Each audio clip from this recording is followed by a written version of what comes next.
cerdas, kreatif, ceria bersama Sansan. Hai sahabat Sansan, bagaimana nih kabarnya?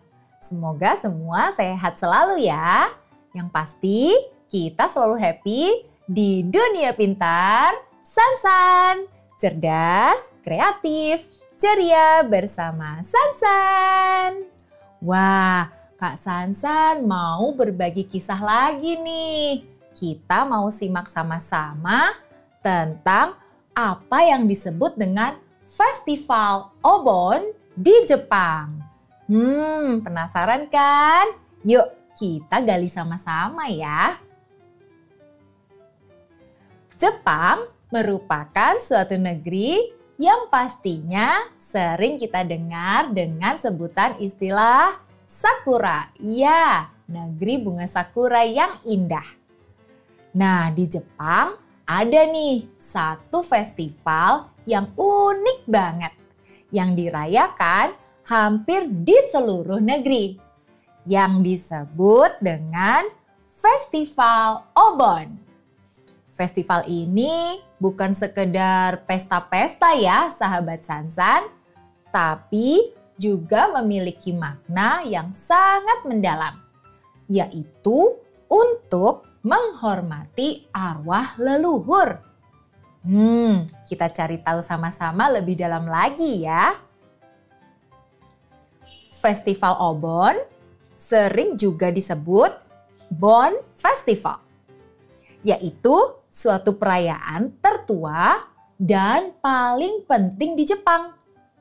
Biasanya festival ini diadakan setiap bulan Agustus dan berlangsung selama 3 hari penuh. Wah, lama juga ya.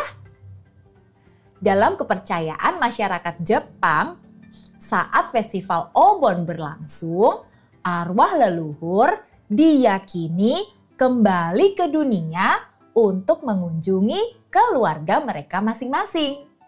Jadi, bisa dibilang Obon itu adalah waktu yang penuh cinta dan kebersamaan antara dunia manusia dan dunia roh. Cerita ini berasal dari ajaran agama Buddha sahabat Sansan yang sudah dikenal lebih dari 1.300 tahun yang lalu. Konon dulu ada seorang murid Buddha yang bernama Mokuren. Suatu hari Mokuren bermeditasi dan ingin tahu keadaan ibunya yang sudah meninggal. Ia melihat ibunya berada di tempat yang menyedihkan karena dosa-dosanya selama masa hidupnya. Buddha berkata, "Berikanlah makanan dan doa kepada para biksu pada hari ke-15 bulan ke-7. Setelah Mokuren melakukannya, ibunya pun terbebas dari penderitaan. Nah, saking bahagianya, Mokuren menari-nari dengan gembira. Dan dari situlah lahir tarian Bon Odori yang sampai sekarang menjadi simbol kebahagiaan dalam Festival Obon. Tarian ini biasanya dilakukan di lapangan umum atau di halaman kuil dengan iringan musik tradisional Jepang seperti taiko, yaitu genderang yang besar, kemudian ada shamisen, yaitu alat musik petik, dan juga seruling. Setiap daerah di Jepang punya gaya tarian dan musik Bon Odori yang berbeda-beda. Keren ya sahabat Sansan? Nah, ada nih satu contoh, yaitu di wilayah Tokushima.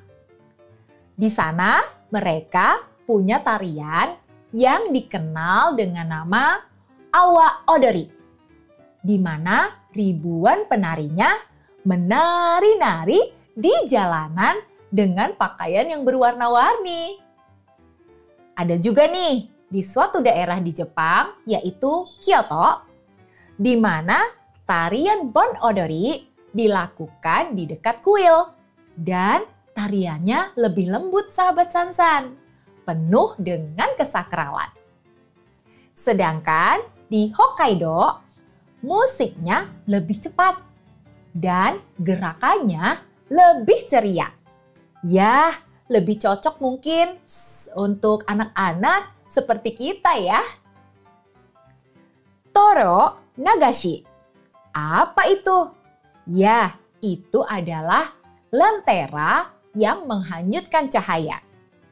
Jadi, selain menari, ada satu tradisi yang sangat indah dalam Festival Obon yang namanya Toro Nagashi. Toro artinya lentera dan Nagashi artinya menghanyutkan. Di malam terakhir Festival Obon, masyarakat Jepang akan menyalakan lentera kertas dan berwarna-warni juga dilepaskan ke sungai atau danau atau juga laut.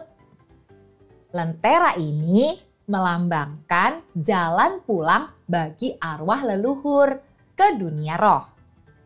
Bayangkan ya sahabat Sansan, ratusan lentera kecil yang mengapung di atas air berkelap-kelip diterpa angin malam, menciptakan pemandangan yang sangat indah dan damai. Banyak orang Jepang yang juga pulang kampung untuk berkumpul bersama keluarga loh.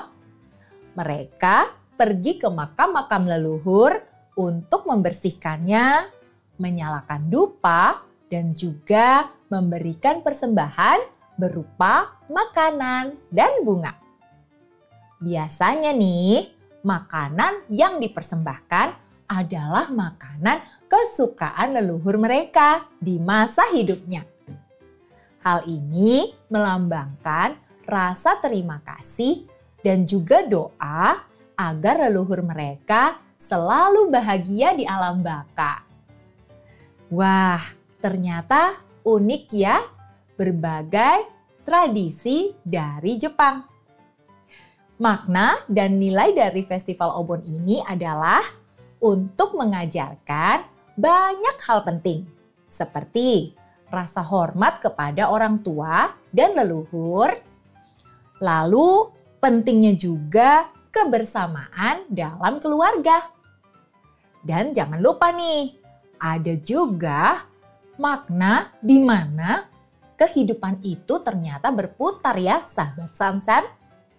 Dari lahir, hidup, dan kemudian meninggal dunia. Hingga dikenang oleh generasi berikutnya. Nilai-nilai inilah yang membuat masyarakat Jepang sangat menghargai waktu, keluarga, dan juga hubungan mereka dengan alam semesta. Oh iya, Obon walaupun merupakan festival untuk mengenang roh-roh yang sudah meninggal dunia, bukan berarti Obon menjadi festival yang bernuansa kesedihan ya sahabat Sansan. Melainkan sangat meriah dan penuh dengan kebahagiaan. Dan semua orang di Jepang berusaha agar dapat pulang kampung loh. Mirip ya seperti di Indonesia bila ada hari raya Lebaran atau Idul Fitri. Setiap daerah punya gaya Bon Odorinya yang berbeda-beda ya. Seperti tadi di beberapa daerah punya keunikannya masing-masing. Dan ada juga nih satu hal unik dari Festival Obon, yaitu lentera raksasa. Di mana di beberapa daerah di Jepang, lentera yang digunakan bukan lentera-lentera kecil ya, melainkan lentera raksasa yang besarnya hingga sebesar sebuah rumah loh sahabat Sansan.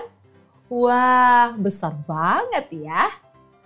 Nah, ada juga nih makanan khas untuk Festival Obon, yaitu dango yang merupakan kue bulat dari tepung beras yang manis. Dan rasanya selain manis juga lembut ya, sahabat Sansan. Wah, bagaimana? Senang kan kita jalan-jalan ke Jepang bersama-sama melihat Festival Obon? Ya, Festival Obon kita bisa belajar melalui festival ini, di mana kita bisa belajar untuk menghormati orang tua kita ya, sebagaimana masyarakat Jepang.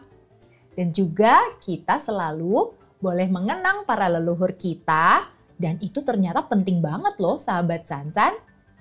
Bukan cuma di Jepang ya, tapi kita juga sangat-sangat membutuhkan untuk mengenang para leluhur kita ya. Setiap budaya tentunya punya cara yang berbeda ya untuk menunjukkan cinta, rasa terima kasih, dan penghormatan. Kalau di Jepang dengan cara menari-nari dan juga mengeluarkan lentera, sedangkan di Indonesia kita juga punya loh tradisi masing-masing ya. Misalnya dengan melakukan doa bersama ataupun bergotong royong membersihkan makam ataupun tempat-tempat yang ada di sekitar kita ya. Ya, semua yang kita lakukan memiliki tujuan yang baik ya, tujuan yang sama, yaitu tentang kasih sayang dan juga kebersamaan. Nah, mulai sekarang kita mau belajar untuk menyayangi keluarga kita ya. Ingat juga dengan jasa-jasa mereka terhadap hidup kita. Dan juga terus mau belajar untuk mengenal berbagai macam budaya-budaya unik yang ada di dunia kita.